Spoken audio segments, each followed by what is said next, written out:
Hi అండి. Paneer butter masala చేశానండి ఇంట్లోనే. ఈజీగా చేసుకోవచ్చు. చాలా బావుంటదండి. ఒకసారి ట్రై చేసి చూడండి.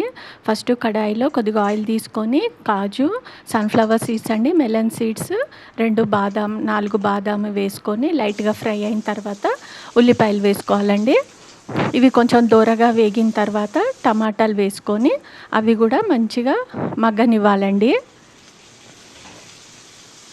చాలా ఈజీగా చేసుకోవచ్చండి. టేస్ట్ కూడా చాలా బాగుంటుంది. ఇవి మంచిగా మగ్గిన తర్వాత అల్లం వెల్లుల్లి పేస్ట్ వేసుకోవాలండి. కొద్దిగా వేసుకొని ఇది కూడా మళ్ళీ కొంచెం సేపు మగ్గనివ్వాలి. తర్వాత చల్లగైన తర్వాత మిక్సీలో వేసి పేస్ట్ చేసి పెట్టుకోవాలండి. చల్లగైన తర్వాత చేసుకోండి.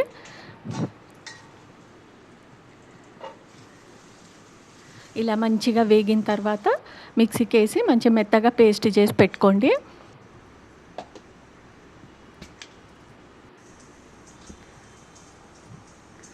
తర్వాత మళ్ళీ అదే కడాయి తీసుకొని కొద్దిగా ఆయిల్ వేసుకొని ఒక ఇలాచీ, పట్ట, లవంగం అండి, అంతే.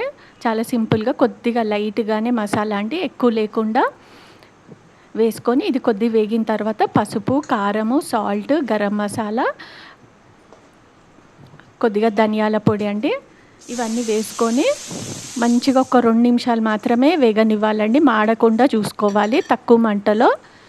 వెంటనే మనం నూరి పెట్టుకున్న పేస్ట్ వేసేయాలండి.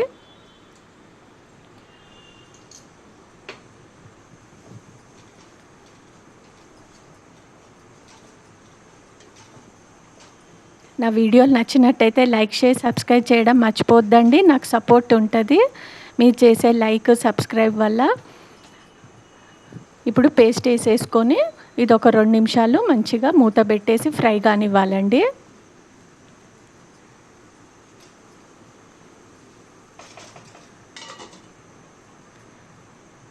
తర్వాత మనం మిక్సీ గిన్నె కడుక్కొని కొంచెం అందులో ఉన్నది పేస్ట్ ఆ వాటర్ వేసుకుంటే సరిపోతుందండి.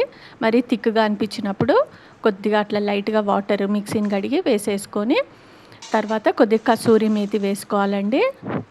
ఇది ఇంపార్టెంట్ అండి, దీంతోనే టేస్ట్ అంతా వస్తుంది. తర్వాత ఫ్రెష్ క్రీమ్ ఉంటుంది కదండి, అది మనకు అందుబాటులో ఉండదు కాబట్టి మన ఇంట్లోనే మీగడ ఉంటుంది కదండి, పాల మీద మీగడ, అది వేసుకున్నా చాలా బాగుంటుందండి. ఫ్రెష్ క్రీమ్ లాగానే మన పాల మీద మీగడ వేసుకొని ఇది కూడా మంచిగా ఒక 2 నిమిషాలు వేగనివ్వాలి. అంతలోపల పన్నీరుని క్యూబుల్లా కట్ చేసుకొని వేడి నీళ్ళల్లో వేసి పెట్టుకోండి. చాలా మంచి సాఫ్ట్గా ఉంటాయి పన్నీర్ ముక్కలు. కావాలంటే ఫ్రై కూడా చేసుకోవచ్చండి. నాకైతే ఇలా బాగా అనిపిస్తుంది, మెత్తగా సాఫ్ట్గా ఉంటాయని వేడి నీళ్ళల్లో వేసి పెడతాను. పన్నీర్ ముక్కలు వేసుకున్న తర్వాత ఇది కూడా ఒక 5 మినిట్స్ అలా మంచిగా ఫ్రై చేసుకోవాలి. అంతే అండి, చాలా సింపుల్గా చాలా ఈజీగా అయిపోతుంది. టేస్ట్ కూడా చాలా బాగుంటుంది. చపాతీలోకి, రైస్లోకి కూడా బాగుంటుందండి. తర్వాత కొత్తిమీరతో గార్నిష్ చేసుకుంటే అయిపోతుందండి. చూడండి ఇలా ఆయిల్ అంతా పైకి వచ్చిన తర్వాత ఇంకా అయిపోయినట్టే. కొత్తిమీరతో గార్నిష్ చేసుకుంటే ఇంకా పన్నీర్ బటర్ మసాలా రెడీ అండి.